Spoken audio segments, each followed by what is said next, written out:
Assalamualaikum warahmatullahi wabarakatuh. Selamat pagi anak-anakku semuanya.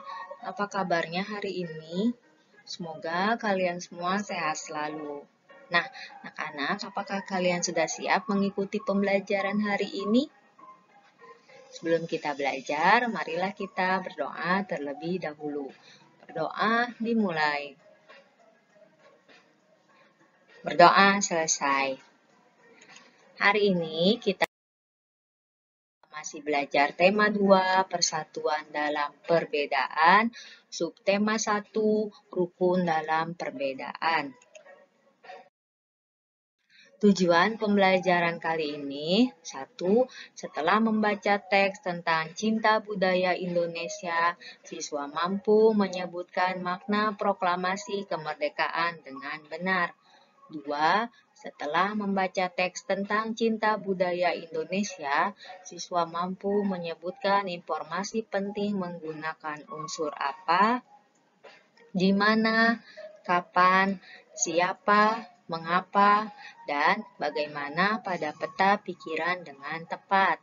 3. Setelah berdiskusi, siswa mampu menemukan 3 contoh pelaksanaan nilai persatuan dan kesatuan dalam kehidupan sehari-hari.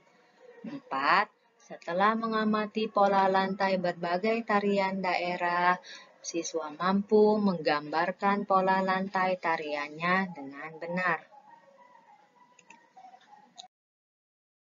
Nah, anak-anak, yuk kita membaca. Perhatikan teks di bawah ini. Ibu mempunyai teks yang berjudul Cinta Budaya Indonesia. Edo, Lani, Siti, Udin, Dayu, dan Beni berencana mengikuti festival budaya. Saat ini mereka sedang berdiskusi untuk menentukan budaya yang akan mereka usung. Edo dan teman-temannya sangat antusias mengikuti festival ini.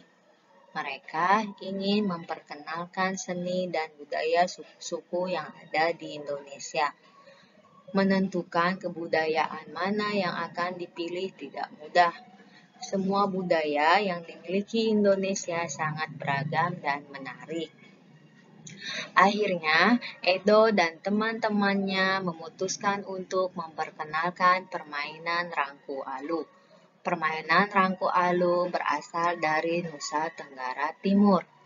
Dalam masyarakat Manggarai, Rangku Alu dilakukan untuk merayakan hasil panen perkebunan dan tani. Edo dan teman-temannya sangat bangga dengan kebudayaan Indonesia.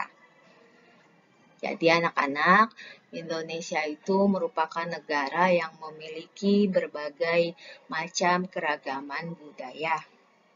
Kita perlu melihat kembali adanya keragaman budaya Indonesia yang membuat bangsa Indonesia itu menjadi kaya.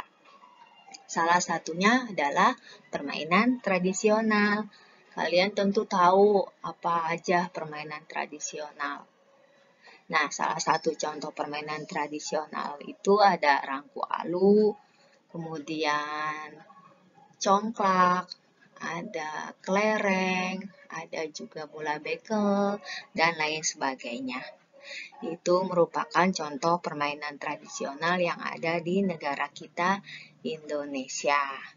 Nah, anak-anak, melakukan permainan tradisional juga merupakan salah satu kegiatan yang mencerminkan makna proklamasi kemerdekaan. Nah, cinta budaya sendiri merupakan wujud dari penerapan makna proklamasi kemerdekaan. Nah, Ibu punya contoh wujud menjaga persatuan dan kesatuan. 1. Saling menghormati satu sama lainnya. 2. Tidak membeda-bedakan teman. 3. Saling menyayangi sesama teman. Jadi ketika kalian melakukan permainan tradisional, tentu kalian harus menjaga persatuan dan kesatuan. Inilah makna dari proklamasi kemerdekaan melalui sebuah permainan tradisional. Nah, selanjutnya Ibu memiliki sebuah teks tentang pengibar Sangsaka Merah Putih.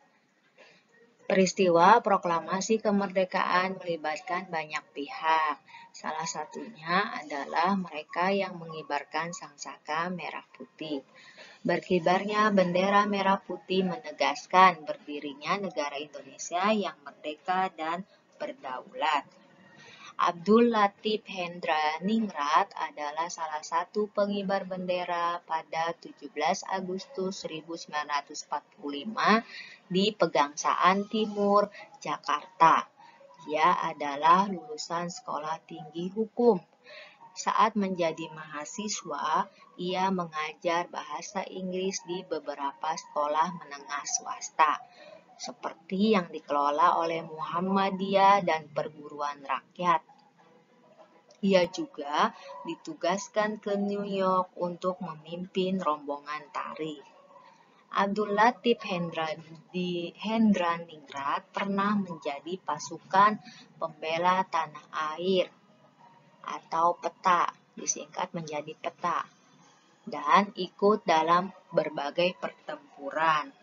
Ia pernah menjabat komandan komando kota ketika Belanda menyerbu Yogyakarta pada tahun 1948. Kemudian ia ditunjuk sebagai Atase Militer RI untuk Filipina pada tahun 1952. Lalu dipindahkan ke Washington hingga tahun 1956. Nah, Abdul Latif ini adalah merupakan salah satu tokoh pengibar Sangsaka Merah Putih pada tanggal 17 Agustus 1945. Anak-anak, menjadi petugas pengibar bendera itu tidak mudah ya. Tugas tersebut merupakan tugas dari tim yang membutuhkan kerjasama yang baik. Nah, setiap anggota pengibar bendera harus memahami anggota yang lainnya supaya ketika menjalankan tugas sebagai pengibar bendera dapat berjalan dengan hikmat. Nah, pada teks tersebut kamu harus menulis informasi penting pada sebuah peta pikiran. Pada pembelajaran sebelumnya, kalian pernah juga membuat sebuah peta pikiran. Berdasarkan bacaan di atas, tulislah informasi penting pada peta pikiran berikut ini. Nah, peta pikiran ini yaitu tentang pengibar Sangsaka Merah Putih. Pengibar Sangsaka Merah Putih ini diambil dari judul teks bacaan yang tadi Ibu bacakan. Di sini Ibu mempunyai kalimat tanya. Apa, mengapa, siapa, bagaimana, kapan, di mana. Jadi pada peta pikiran ini kalian menggunakan kalimat tanya yang isinya kalimat tanya ini bisa kalian isi dari teks yang tadi Ibu bacakan. Nah, perhatikan ya anak-anak. Di sini ada kalimat tanya apa? Kira-kira seperti apa kalimat tanyanya?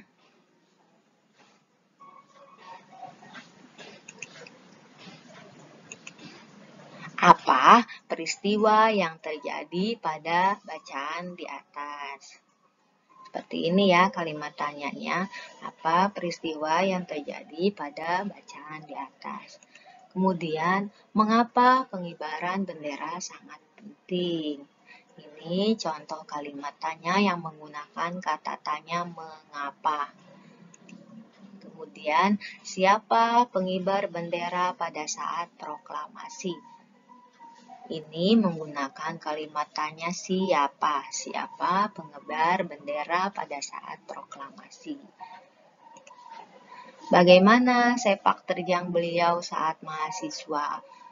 Menggunakan kalimat tanya bagaimana. Kapan beliau menjabat komandan keamanan kota? Nah, di sini pertanyaannya menggunakan kalimat tanya kapan. Kapan beliau menjabat komandan keamanan kota? Di mana beliau pernah bertugas sebagai atase militer. Ini menggunakan kalimat tanya di mana. Contohnya ini ya, di mana beliau pernah bertugas sebagai atase militer. Nah, ini yang dinamakan sebuah peta pikiran yang menggunakan kalimat tanya. Kalian tahu apa itu kalimat tanya? Kalimat tanya adalah kalimat yang mengandung makna sebuah pertanyaan. Ciri kalimat tanya menggunakan kata tanya diakhiri dengan tanda tanya. Nah, contoh kalimat tanya ada apa saja? Seperti yang tadi ada dalam peta pikiran, ada apa, mengapa, siapa, bagaimana, kapan, di mana, berapa. Ini merupakan contoh kalimat tanya. 1. Apa? Apa ini gunanya untuk menanyakan nama, jenis, atau sifat. Yang kedua, pengganti sesuatu. Contohnya apa yang orang itu tadi lakukan? Kemudian menanyakan pertalian kekeluargaan. Contohnya apa anak itu adikmu? Apa dia kakakmu? Pengganti sesuatu yang kurang terang. Kemudian menghaluskan permintaan. Mendahului kalimat tanya. Dan yang terakhir bermakna. Nah, ada kalimat tanya siapa. Siapa itu kegunaannya untuk menanyakan nomina insan. Contohnya anak siapa dia. Kemudian menanyakan nama orang, siapa namamu. Dan bermakna seseorang yang tidak tentu. Yang ketiga ada kalimat tanya bagaimana. Gunanya untuk menanyakan cara, perbuatan. Contohnya bagaimana caranya membuat kue bolu. Kemudian menanyakan akibat suatu tindakan, meminta pendapat dari kawan bicara, dan menanyakan penilaian atas suatu gagasan. Yang keempat, kalimat tanya kapan gunanya untuk menanyakan waktu. Kapan kamu sampai di sini? Yang kelima, mengapa? Guna kata tanya mengapa untuk menanyakan sebab, alasan, atau perbuatan. Contohnya, mengapa kamu menangis? Yang keenam, kalimat tanya di mana? Kegunaannya, fungsinya untuk menerangkan tempat. Yang terakhir, untuk menunjukkan tempat yang tidak tentu. Ini adalah tentang kalimat tanya dan kegunaannya. Nah, pada pembelajaran sebelumnya kalian pernah belajar tentang pola tarian. Kalian lihat gambar di bawah ini. Ini merupakan tari lenso. Tari lenso ini merupakan tari tradisional dari Maluku. Gerakan dalam tari lenso ini didonimasi gerakan tangan yang melambai ke depan dan gerakan kaki melangkah. Pada tari lenso ini terdapat 3 gerakan utama, yaitu gerak maju, gerak jumput, dan gerak mundur. Semua gerakan ini disesuaikan dengan irama musik pengiringnya. Nah, pola lantai yang digunakan harus disesuaikan dengan jumlah penari.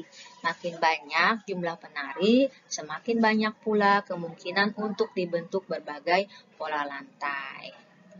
Nah, ini Ibu masih memiliki bentuk pola lantai dan gerak yang dilalui oleh penari.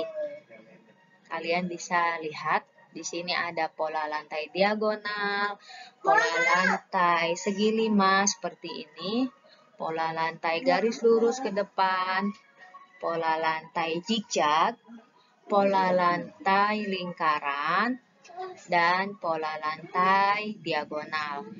Yang bulat seperti ini adalah penarinya.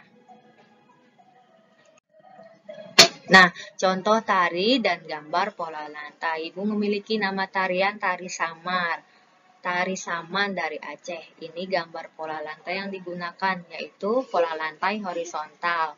Kemudian ada tari andun, dan gambar pola lantai yang digunakan adalah pola lantai lingkaran. Seperti ini gambarnya. Kemudian ada tari jarang kepang. Pola lantai yang digunakan garis lurus ke depan. Seperti ini gambar garis lurus ke depan. Nah, anak-anak, tugas kalian di rumah hari ini adalah yang pertama, ceritakan tentang makna proklamasi kemerdekaan yang tercermin pada kegiatan Edo dan teman-temannya. Yang kedua, apa yang kamu pelajari dari kegiatan Edo dan teman-temannya terkait makna proklamasi kemerdekaan. Yang ketiga, berikan contoh penerapan makna proklamasi kemerdekaan dalam kehidupan sehari-hari, baik di rumah, sekolah, dan masyarakat. Yang keempat, kalian lihat gambar di bawah ini. Salin kotak di bawah ini ke buku tulis tema, kemudian diisi ya. Di sini Ibu mempunyai nama tari, ada tari sedati, tari andun, tari tambun, dan bungai, ada tari tandak. Nah, tugas kalian adalah menggambar pola lantai yang digunakan pada keempat tarian tersebut. Dan yang kelima, tulislah contoh wujud persatuan. Nah, anak-anak, demikian pembelajaran hari ini. Wassalamualaikum warahmatullahi wabarakatuh.